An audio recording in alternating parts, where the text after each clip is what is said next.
Mesdames, Messieurs, bonsoir et bienvenue dans cette édition.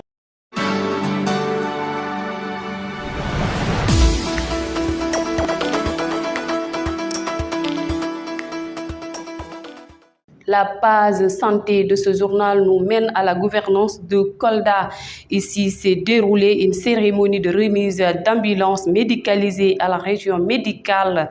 Le donateur est le ministère de la Santé et de la Prévention, et ceci dans le cadre du bon déroulement du programme Investir dans la santé de la mère, de l'adolescent et de l'enfant. Docteur Yaya Baldé est le médecin-chef de la région médicale de Kolda. Il est interrogé par Khadijatou Thiam. Nous venons d'assister à la cérémonie de remise au niveau régional de ces ambulances que nous avons reçues dans le cadre du projet ISMEA. Donc, projet de la Banque mondiale qui accompagne le gouvernement de l'État du Sénégal. Nous avons reçu 4 ambulances médicalisées destinées aux 4 centres de santé de la région, notamment Kolda, Médina Yoro Fula, Médina Gounass et Vélingara. Donc ces ambulances sont bien équipées pour la prise en charge à bord des malades dans des situations de détresse. Et comme vous le savez, le gouverneur l'a rappelé, aujourd'hui le défi qui nous revient, c'est vraiment de faire un bon usage de cette logistique, en tout cas de haute gamme. Maintenant, comme il l'a dit, cette logistique va venir se rajouter à une autre logistique qui était encore là et qu'il faut continuer également à entretenir. Et comme nous l'avons suivi, une ambulance est vraiment destinée à des missions bien précises. Il faut que nous soyons rigoureux dans le respect des missions dévolues aux ambulances. Les chauffeurs ont un rôle capital à jouer dans l'entretien de ces véhicules, mais également l'équipe médicale aussi doit travailler dans le suivi de tout l'équipement qui est à bord. Je pense que nous allons y veiller avec les équipes des districts, des centres de santé, l'ensemble des techniciens, les chauffeurs, pour que ces ambulances puissent répondre aux objectifs, en tout cas, qui sont attendus. Restons dans la santé pour parler de la campagne de chimioprévention contre le paludisme. Ce deuxième passage se déroule dans les différents districts sanitaires de la région de Kolda.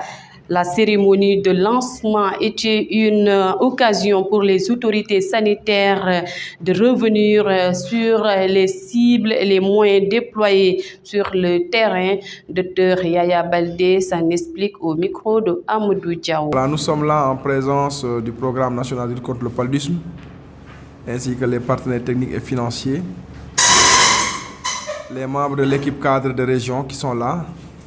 Nous préparons le deuxième passage de la campagne de chimioprévention du paludisme saisonnier, communément appelée CPS. Donc c'est une campagne de protection des enfants de 3 mois à 120 mois, donc de 3 mois à 10 ans, contre le paludisme.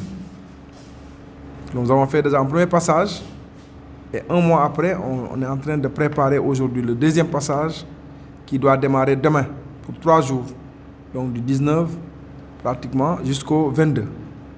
Nous devons faire cette campagne pour couvrir l'ensemble des enfants de cet âge au niveau de notre région, mais également dans d'autres régions sur lesquelles donc le représentant du programme national va revenir. Parce que là n'est pas la seule région qui pratique donc cette CPS, il y a d'autres régions qui le font en même temps que Kolda. L'importance de cette approche, comme vous le savez, aujourd'hui, il y a ce qu'on appelle les stratégies à efficacité prouvée. L'utilisation de la moustiquaire imprégnée à longue durée d'action. Vous avez donc aussi la protection des femmes enceintes contre le paludisme avec ce qu'on appelle donc le TPI, le traitement préventif intermittent. Vous avez également les stratégies de l'aspersion intradomiciliaire qui se fait. Donc, à côté de cet arsenal, nous avons également la chimioprévention du paludisme saisonnier, qui est une administration de médicaments tous les mois dans la période de forte transmission. Nous savons que c'est pendant l'hivernage que nous avons la forte transmission du paludisme. Pendant ces mois d'hivernage, ces 3 à 4 mois d'hivernage, les enfants de 3 mois à 120 mois reçoivent ces médicaments pour les protéger durant cette période du paludisme. Nous savons aussi que c'est la cible qui décède le plus par paludisme. C'est l'une des cibles les plus vulnérables à côté donc des femmes enceintes, mais également des personnes âgées. Donc c'est une cible qui est très vulnérable. Aujourd'hui, il s'agit de protéger cette cible-là contre le paludisme et pouvoir ainsi inverser la tendance et aller vers la préélimination et plus tard vers l'élimination du paludisme dans notre pays.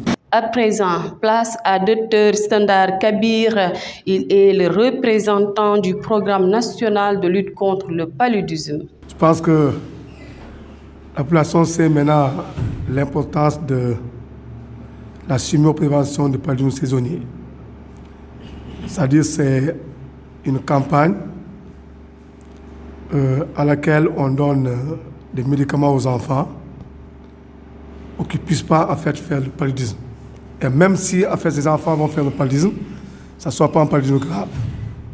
Donc on a commencé cette campagne depuis 2013. Depuis 2013, ça concernait que quelques districts, c'était en fait une phase test.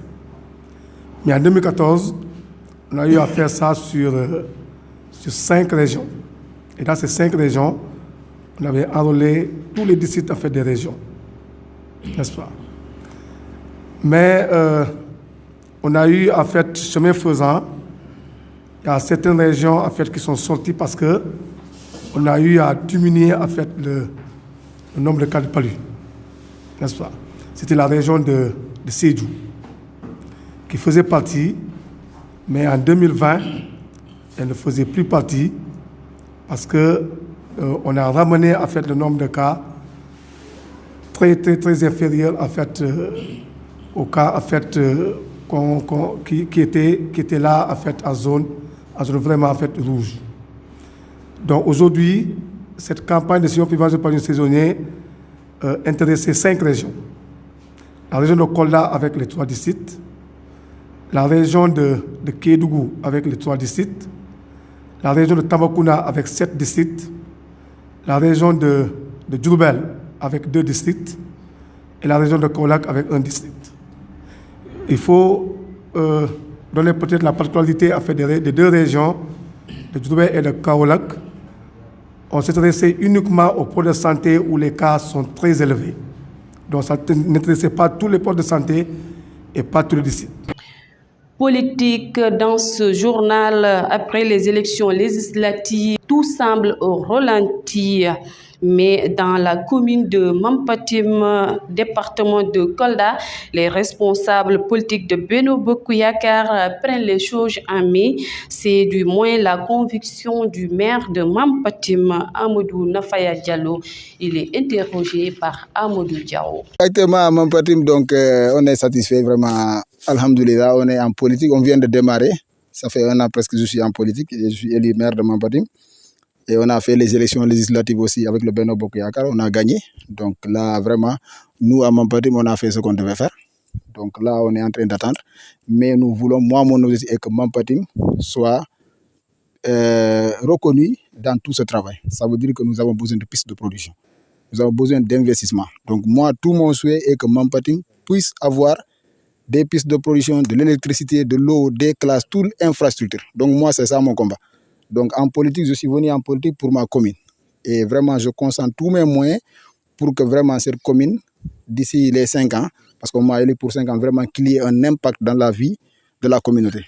Donc en politique, c'est ça, actuellement, c'est un peu compliqué dans le pays, mais moi, je suis confiant qu'à Mampatim, j'ai une base politique, les gens sont là avec moi et je vais vraiment travailler pour que cette base politique s'agrandisse.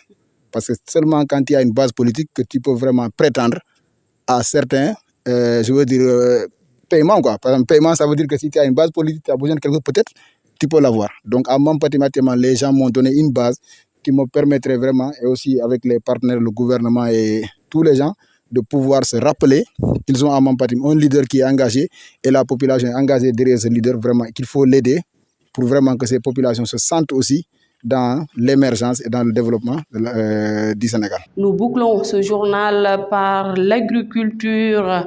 En cette période d'hivernance, les cultures se portent bien dans les champs et dans les périmètres rizicoles, d'où la joie et le bonheur des producteurs qui ont investi dans l'agriculture. Amadou Nafaya Diallo est l'un d'eux. Le maire de la commune de Mampatim nous a conduits dans ces champs. Après cette visite guidée, il s'est exprimé à notre micro. Mampatim, c'est une commune agricole, donc on n'a que des ressources agricoles ici et l'élevage. Donc, en tant que maire, moi, avant de devenir maire, je suis né ici, grandi ici à Mampatim. Je connais, mon père est un paysan. On a travaillé la terre, on est revenu encore à Mampatim, on continue à travailler la terre. Et avec nous, on a des jeunes qui sont très engagés, qui sont autour de moi, des enseignants, des jeunes qui sont comme ça, qui travaillent, comme vous avez vu aujourd'hui. Ils sont là en train de travailler et ils gagnent leur vie. Par exemple, des fonctionnaires qui arrêtent pendant les vacances, qui retournent sur la terre pour vraiment combler les gaps, qui va les permettre de construire des bâtiments, de faire beaucoup de choses. Parce qu'avec le salaire seulement, peut-être, on ne peut pas vraiment avoir certains moyens. Donc ça, c'est vraiment une bonne chose pour voir une jeunesse comme ça, des gens qui sont aussi organisés. Moi, c'est pour cela, avec eux, on collabore. Je les assiste en conseil, en communication et parfois en finance aussi, pour les aider à commencer ou bien à démarrer leur business agricole. Et c'est ce que vous avez vu aujourd'hui. Donc l'engagement, c'est ça que nous avons. Nous devons exploiter les ressources que nous avons pour vraiment créer de la ressource financière. Donc vraiment, on est engagé à Mampatim et on va continuer notre engagement pour aider les jeunes, les femmes et vraiment la communauté tout entière vraiment à continuer, comme vous avez vu aujourd'hui, de continuer dans l'agriculture et vraiment être autosuffisant et vraiment aussi avoir de l'argent. Parce que c'est l'essentiel, quoi. Merci de nous avoir suivis et bonne suite des programmes.